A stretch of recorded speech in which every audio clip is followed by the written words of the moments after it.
صدق اللہ العظیم۔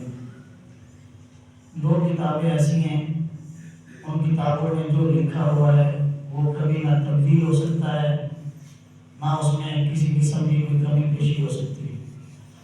ایک کتاب قرآن مجید ہے جو اس میں اللہ نے اتار دیا ہے، قیامت کے روز تک اس میں کوئی تبدیلی نہیں ہو سکتی۔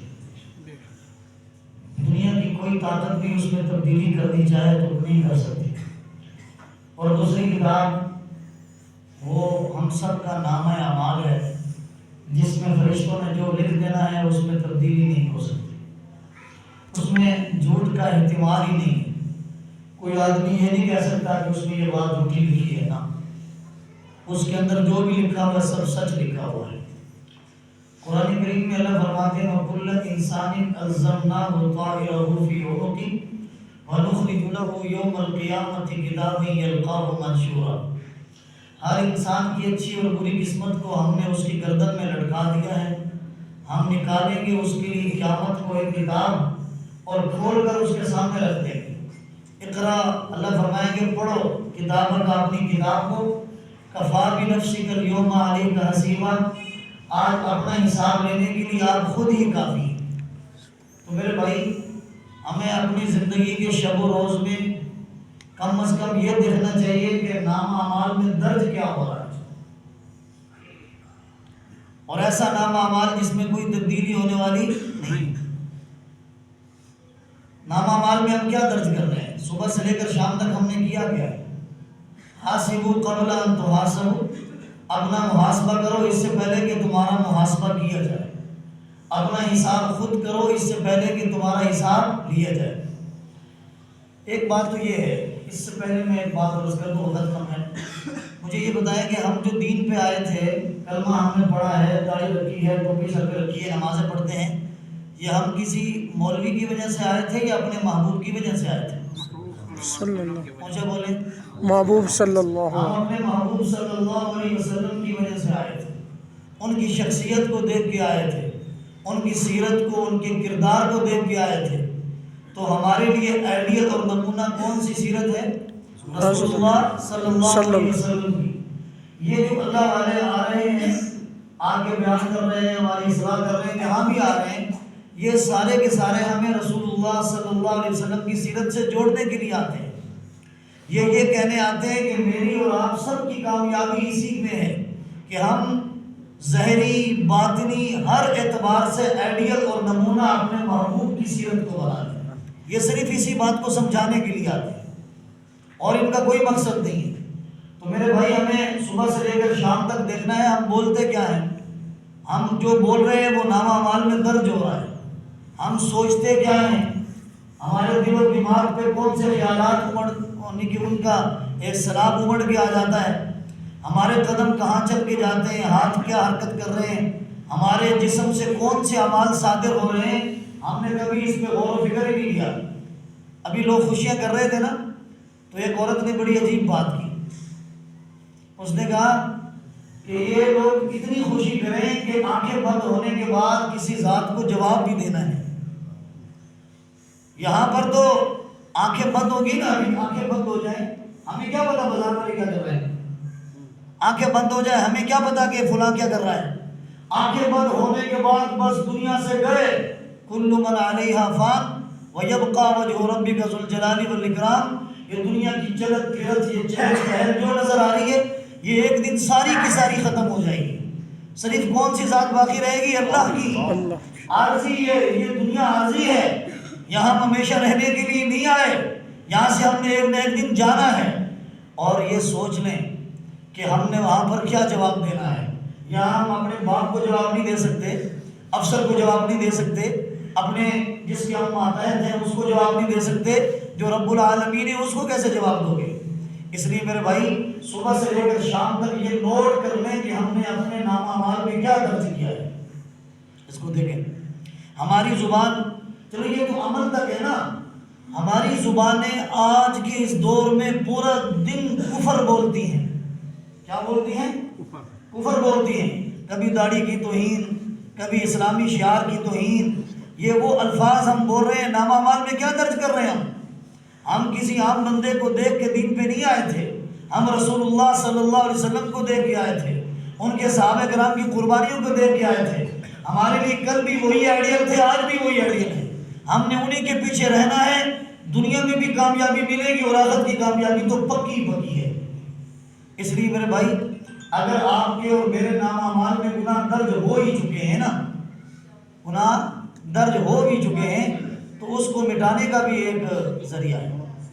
قرآن مجید میں اللہ فرماتے ہیں وَوُضِعَ الْكِتَابُ فَتَرَى الْمُجْرِمِينَ مُشْفِقِينَ، کہ قیامت کے دن جب نامہ اعمال سارے کھول کے رکھے جائیں گے سامنے، سارے مجرم اس کو دیکھیں گے اور اس وقت کہیں گے کہ ہم نے یہ بھی کیا تھا، ہم تو بہت سا کر کے بھول بھی گئے ہیں۔ اگر ہمارے نامہ اعمال میں گناہ درج ہو ہی چکے ہیں اور 90 سال 80 سال 60 سال گناہ کر کر کے نامہ اعمال کو ہم نے سیاہ کر دیا ہے، تو اس کو مٹانے کا بھی اللہ تعالیٰ نے ایک آسان طریقہ بتایا ہے۔ کیا آسان طریقہ بتایا؟ اللہ فرماتے ہیں إِلَّا مَنْ تَابَ وَآمَنَ وَعَمِلَ عَمَلًا صَالِحًا فَأُولَٰئِكَ يُبَدِّلُ اللَّهُ سَيِّئَاتِهِمْ حَسَنَاتٍ۔ ایک آدمی نے 80 سال 70 سال 90 سال گناہ کیے اور پوری زندگی گناہوں میں گزار دی، مایوس نہیں ہونا، مایوس نہیں ہونا۔ اللہ کے در پہ جب بھی آؤ گے در رحمت کو کھلا پاؤ گے، مایوس نہیں ہونا۔ اللہ کی فرمانے والا تَيَأْسُوا وَلَا تَقْنَطُوا، یہ سارے الفاظ بتا رہے ہیں۔ اللہ تعالیٰ چاہتے ہیں کہ میرا بندہ کبھی نہ کبھی تو آ جائے گا۔ وہ کون ہے جو انتظار کر رہا ہے؟ اللہ، بولے نا ذرا اللہ، فَإِنَّ تَذْهَبُوا فَأَنَّا تُؤْفَكُونَ، کہاں جا رہے ہو، کہاں لے کے جا رہے ہو؟ اللہ بلا رہے، آ جاؤ میرے بندے۔ اور اللہ کو تو اپنے بندوں سے اتنا پیار ہے، اتنا کسی کو کسی سے پیار نہیں ہے جو اللہ کو اپنے بندوں سے پیار ہے۔ تو فرمایا جس بندے نے توبہ کر لی، نیک عمل شروع کر دیے، نامہ اعمال میں جتنے گناہ تھے سارے نیکیوں میں تبدیل کر دیے۔ ہمارے پاس پیکیج ہے، آخر ہے۔ اللہ تعالیٰ ہم سب کو عمل کرنے کی توفیق عطا فرمائے اور توبہ کرنے کی توفیق عطا فرمائے۔ تو بس یہی میں عرض کرنا تھا جو کر دیا۔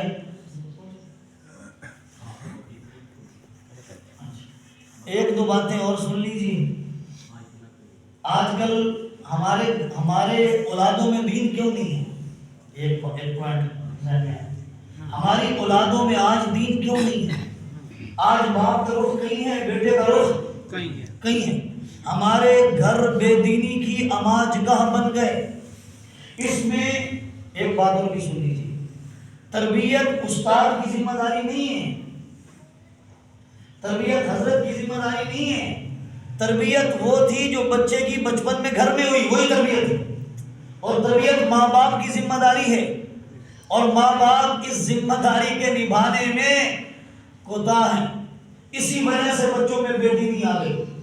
اب مثال دیکھیں، ہمارے بچوں میں شروع سے لے کر آخر تک جو بھی اعمال کیے جاتے ہیں گھر میں، وہ سارے کے سارے غیر اسلامی ہیں۔ آپ صرف اپنی زبان کو لے رہے ہیں، زبان سے ہمارے جو بول ہیں وہ سارے غیر اسلامی ہیں۔ ہمارا بچہ جائے گا نا، بچپن سے سکھائیں گے ہاتھ ہلاؤ، بائے بائے کرو۔ ہم نے کبھی بچے کو فی امان اللہ کہنا نہیں سکھایا۔ ہم نے بچے کو یہ سکھایا تھینک یو کہو، کبھی یہ نہیں کہا کہ جزاک اللہ۔ کبھی ہم نے ماشاء اللہ کہنا نہیں سکھایا، کبھی ہم نے آنے جانے کی دعائیں نہیں سکھائیں، کبھی ہم نے سلام کرنا نہیں سکھایا۔ السلام علیکم ورحمۃ اللہ وبرکاتہ ومغفرتہ، 4 دعائیں دی آپ نے، سلامتی کی، رحمت کی، برکت کی، مغفرت کی، 40 نیکیاں مل گئی ہمیں۔ ہم نے یہ نہیں سکھایا۔ جب ہماری زبان، بچوں کی زبان پہ ہی شروع سے ہی غیر اسلامی مغرب کی تہذیب کے دل دادہ جملے ہوں گے تو ہمارے بچے کیسے اسلامی تربیت میں پروان چڑھ سکتے ہیں؟ چڑھ سکتے ہیں؟ لباس کو لے لے تو شروع سے غیر اسلامی ہے، زبان کو لے لے تو شروع سے غیر اسلامی ہے۔ ہمارے طور طریقے جتنے سارے ملیں گے گھر میں سارے غیر اسلامی ہیں۔ بے حیائی اور فحاشی کا ایک طوفان ہے جو ہمارے گھروں میں، ہماری بچیوں میں، ہمارے بچوں میں۔ باپ نے کبھی نہیں دیکھا کہ بچہ موبائل کیسے چلاتا ہے، کیوں چلا رہا ہے۔ اور آج کے دور میں کیا ہے، جو بچہ 5th میں اچھا نمبر لے لو، اچھا آپ کو ٹیبلٹ، آپ کو اچھا ہم لے کے دیں گے موبائل، اگر یہ کام کر دو آپ کو یہ موبائل لے کے دیں گے۔ موبائل سے پیچھے تو کوئی بات ہی نہیں ہے۔ ہم نے اپنے بچوں کی ذہنی فکری جو ان کی ایک تربیت تھی اس کو ہم نے اپنے ہاتھوں سے تباہ کیا ہے۔ آج بھی وقت ہے کہ پیچھے مڑ آئیں، آج بھی وقت ہے کہ پیچھے مڑ آئیں۔ ماں باپ خاص طور پہ اپنے بچوں کی خود نگرانی کریں، میرا بچہ جاتا کہاں ہے، بولتا کیا ہے، کرتا کیا ہے، اس کی اٹھک بیٹھک کیسی ہے، موبائل کیوں چلاتا ہے، اس کی تعلیم و تربیت میں ماں باپ نے خود توجہ دینی ہے، تو توجہ دے گے نا انشاءاللہ۔ انشاءاللہ۔ ہاں بس یہی ہے کہ ہمارا بچہ شروع سے اسلامی بنے۔ ہم ایک واقعہ پڑھ رہا تھا، چلے سن لیں۔ ایک بہت بڑے عالم گزرے ہیں، انہوں نے حضرت ابراہیم علیہ السلام کو خواب میں دیکھا۔ امام جوینی رحمہ اللہ ان کا نام تھا۔ تو انہوں نے اس کی تعبیر یہ نکالی کہ اللہ تعالیٰ میری اولاد میں علم دے گا۔ ان کا بیٹا ہوا، بیٹے کا نام تھا عبد المالک الجوینی۔ یہ بڑے پرانے بزرگ ہیں، امام ابو الحسن اشعری رحمہ اللہ کے شاگرد ہیں، امام عبد المالک الجوینی رحمہ اللہ۔ یہ بڑے عالم تھے اور مناظر تھے۔ جب یہ باطل سے مناظرہ کرتے تھے تو ان کو جھٹکا لگتا تھا، تو لوگوں نے ان کے والد سے پوچھا کہ آپ کے بیٹے کو جھٹکا کیوں لگتا ہے بات کرتے ہوئے؟ فرمایا اس کی وجہ یہ ہے میں نے اپنے بیٹے کی تربیت حلال میں کی ہے، اس کو لقمہ کھلایا تو حلال کا، اس کے پیٹ میں حرام کا لقمہ تک نہیں جانے دیا۔ ایک دفعہ یہ چھوٹا سا بچہ تھا، دودھ پیتا، کہ ایک پڑوسی عورت نے آ کر کے اس کو دودھ پلانے کی کوشش کی، ایک گھونٹ اس کے منہ میں دودھ کا گیا، اس کا اثر یہ ہے کہ اس کو جھٹکا آتا ہے، وگرنہ میں نے اس کے پیٹ میں حرام کا لقمہ نہیں جانے دیا۔ میں نے گھر والی کو بھی تاکید کی تھی کہ وضو کر کے اس کو دودھ پلاؤ۔ لوگوں نے اپنی اولاد کی یوں تربیت کی تھی۔ وہ ایک بادشاہ تھا نا، اس کا بیٹا گیا نا کسی محاذ پر اور خبر ملی کہ آپ کا بیٹا شکست کھا گیا۔ اس نے بیوی کو جا کے بتایا کہ بیٹا شکست کھا گیا۔ بیوی نے کہا نہیں ہو سکتا، پھر خبر ملی، کہا نہیں ہو سکتا، بالآخر خبر ملی کہ وہ فتح ہو گیا اس کو۔ پھر اس نے بیوی سے جا کے پوچھا کہ وہ شکست کھا رہا تھا، آپ کیوں کہہ رہی تھی کہ وہ فتح حاصل کرے گا، شکست خوردہ نہیں ہو سکتا؟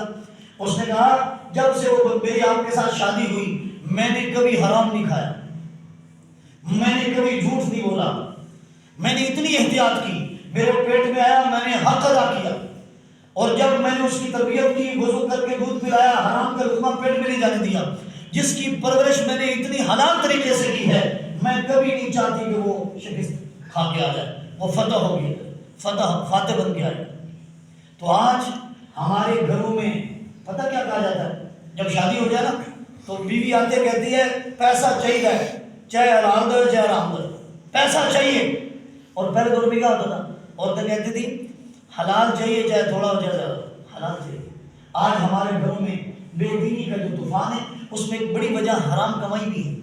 ہم نے کبھی تحقیق نہیں کی، علماء سے پوچھا نہیں ہے کیا میرا یہ جو ذریعہ معاش ہے، میری جو بزنس ہے، تجارت ہے، یہ حلال ہے یا حرام ہے؟ میرا یہ جو پیسہ میرے پاس آ رہا ہے میں بچوں کو کھلا رہا ہوں، یہ حرام کا کھلا رہا ہوں حلال کا کھلا رہا ہوں؟ لوگوں نے کبھی اس کی طرف توجہ نہیں دی۔ میرے بھائی حضرت لاہوری رحمہ اللہ تو یہاں تک فرما کے گئے بے دینی کی وجوہات میں ایک سب سے بڑی وجہ یہ ہے بے نمازی کے ہاتھ کا کھانا۔ وہ بے نمازی کے ہاتھ کا کھانا کہہ رہے ہیں کہ یہ بھی بے دینی کی وجہ ہے۔ اور جہاں پر بے نمازی ہو اور بے نمازی سے اوپر حرام کا مال ہو، وہاں پر کیسے دین آ سکتا ہے؟ وہ اولادیں کیسے دین کی طرف متوجہ ہو سکتی ہیں؟ اس لیے میرے بھائی حلال کھائیں گے، حلال کمائیں گے، دین کی خدمت کریں گے، نمازیں پڑھیں گے، اللہ والوں کی مجلس میں بیٹھیں گے، اللہ دنیا بھی اچھی کر دے گا اور آخرت بھی۔ تو کوشش کریں گے نا بچوں کی تربیت کی، تو پہلے اپنے آپ کو مضبوط کریں۔ اب ہمارے گھروں میں کیا ہوتا ہے؟ دروازے پہ دستک ہو جائے، بچے کو خود بھیجتے ہیں جا کے بتا کے ابو گھر میں نہیں ہے، ابو گھر میں نہیں ہے، خود جھوٹ بول رہے ہیں اور بچے سے اس کی تربیت کر رہے ہیں کہ جا کے جھوٹ بول تو ابو گھر میں نہیں ہے۔ تو بچے نے کیا سیکھا؟ جھوٹ کیا سچ؟ اونچا بولے جھوٹ، جھوٹ بولا۔ کبرت خیانۃ ان تحدث اخاک، سب سے بڑی خیانت یہ ہے کہ آپ کسی سے بات کریں اور آپ کا بھائی آپ کی تصدیق کرے کہ آپ سچ بول رہے ہیں جبکہ آپ اس کے ساتھ جھوٹ بول رہے ہیں۔ یہ سب سے بڑی خیانت ہے۔ آج ہمارے یہاں کیا ہو رہا ہے؟ ہم لوگوں سے بات کر رہے ہوتے ہیں، وہ بیچارے میں سچے سمجھتے ہیں، اعتماد کرتے ہیں یہ بندہ سچا ہے، جھوٹ نہیں بولتا، اور ہم کیا بول رہے ہوتے ہیں؟ جھوٹ بول رہے ہیں۔ یہ سب سے بڑی خیانت ہے۔ اور جھوٹ اتنا جھوٹ اتنا کہ بس پھر جھوٹ کی تو کوئی بات نہیں۔ حضرت ابو ہریرہ رضی اللہ عنہ کی روایت ہے، نبی علیہ السلام نے فرمایا کفا بالمرء کذبا ان یحدث بکل ما سمع، آدمی کے جھوٹا ہونے کے لیے اتنا ہی کافی ہے کہ سنی سنائی باتیں آگے کرتے۔ آج ہمارے معاشرے میں بگاڑ کی بڑی وجہ، لڑائیوں کی بڑی وجہ اور فتور کی بڑی وجہ یہ بھی ہے جو سنتے ہیں آگے نقل کرتے ہیں، جو سنتے ہیں آگے کوئی تصدیق نہیں، کوئی تحقیق، کوئی تحقیق نہیں۔ حضرت عبداللہ بن عباس رضی اللہ عنہ فرماتے ہیں صحابہ کرام یہ بھی نہیں جانتے تھے کہ جھوٹ بولا کیسے جاتا ہے۔ وہ فرماتے ہیں کہ صحابہ کرام یہ بھی نہیں جانتے تھے کہ جھوٹ بولنا کیسے جاتا ہے. جھوٹ بولنا تو دور کی بات ہے، ہم نے صبح سے لے کر شام تک یہی پلاننگ کرنی ہے بزنس میں، تجارت میں، معاملات میں، اپنی جاب میں، کہ ہم نے جھوٹ بول کے جان کیسے چھڑانی ہے. مفتی تقی عثمانی صاحب رحمۃ اللہ علیہ، بلکہ مفتی محمد شفیع صاحب نے یہاں تک لکھا ہے آپ ملازم ہیں، اگر آپ اپنی ڈیوٹی کے اندر تھوڑی سی بھی کوتاہی کرتے ہیں تو آپ کا جو مال ہے وہ مشکوک ہو جائے. یہاں تک احتیاط ہے. ہم صبح سے لے کر شام تک جھوٹ بولتے ہیں اور ہم کہتے ہیں یہ تو ہم نے بہت اچھا کام کیا ہے. میرے بھائی اللہ دیکھ رہا ہے، وہاں سب کچھ درج ہو رہا ہے، اس لیے اپنی اصلاح کی ضرورت ہے. تو اصلاح ہونی چاہیے کہ نہیں ہونی چاہیے؟ اور سب شاگرد میں ہے کہ اپنے اخلاق کو اچھا کریں، اپنے اخلاق کو اچھا کریں، اپنا بیہیویئر اچھا کریں، اپنے لب و لہجے کو اچھا کریں. اکمل المؤمنین ایمانا احسنهم خلقا، کہ سب سے کامل ایمان والا شخص وہ ہے جو اخلاق میں سب سے اچھا ہو. حضور اقدس صلی اللہ علیہ وسلم نے فرمایا سل من قطعک، آپ جوڑے اس سے جو آپ سے توڑتا ہے. واعف عن من ظلمک، آپ معاف کریں اس کو جو آپ پہ ظلم کرتا ہے. واحسن الی من اساء الیک، اور آپ اچھائی کریں اس کے ساتھ جو آپ کے ساتھ برائی کرتا ہے. ایک عالم جہاز میں سفر کر رہے تھے تو ایک سیٹ پہ دو بندوں کا جھگڑا ہو گیا. دونوں افیسر تھے، ایک پاکستانی افیسر اور ایک سعودیہ افیسر. ایک سیٹ پہ کوئی جھگڑا ہو گیا تو مفتی صاحب کہنے لگے، مولوی صاحب کہنے لگے ایک حدیث سن کے اس کے بعد جھگڑا کر لو. کہا حدیث سناؤ. کہا آقا علیہ السلام کا فرمان ہے، سنن نبی داؤد کی روایت ہے، من ترک المراء وان کان محقا وانا ضامن له ببیت فی رمز الجنہ، جس آدمی نے حق پہ ہوتے ہوئے بھی جھگڑا چھوڑ دیا. کس پہ ہوتے ہوئے؟ یہ سننا بہت آسان ہے، عمل کرنا مشکل ہے نا بھائی. سننا تو بہت آسان ہے، عمل کرنا مشکل ہے. اب دیکھیں گے کہ یہاں سے اٹھنے کے بعد عمل کی نیت سے کون ہوتا ہے. اور کیا پتا کہ ہم آدھے گھنٹے کے بعد دنیا میں بھی نہ ہوں، بلکہ ایک لمٹ بھی نہ ہوں. تو میرے بھائی ابھی سے توبہ کر دیں گے، پکی کر دیں گے. اپنی زندگی کو تبدیل کرنا ہے تو عزم ہونا چاہیے کہ نہیں. فرمایا من ترک المراء وان کان محقا، جس آدمی نے جھگڑا چھوڑ دیا حق پہ ہوتے ہوئے پھر بھی چھوڑ دیا، وانا ضامن له ببیت فی رمز الجنہ، میں ضامن ہوں اس کو جنت کے درمیان میں گھر لے کے دوں گا. اس نے جھگڑا وہیں چھوڑ دیا، جھگڑا وہیں چھوڑ دیا پاکستانی نے، اور حرم کے اندر اس کی موت آئی. اللہ نے اس کو انعام دیا.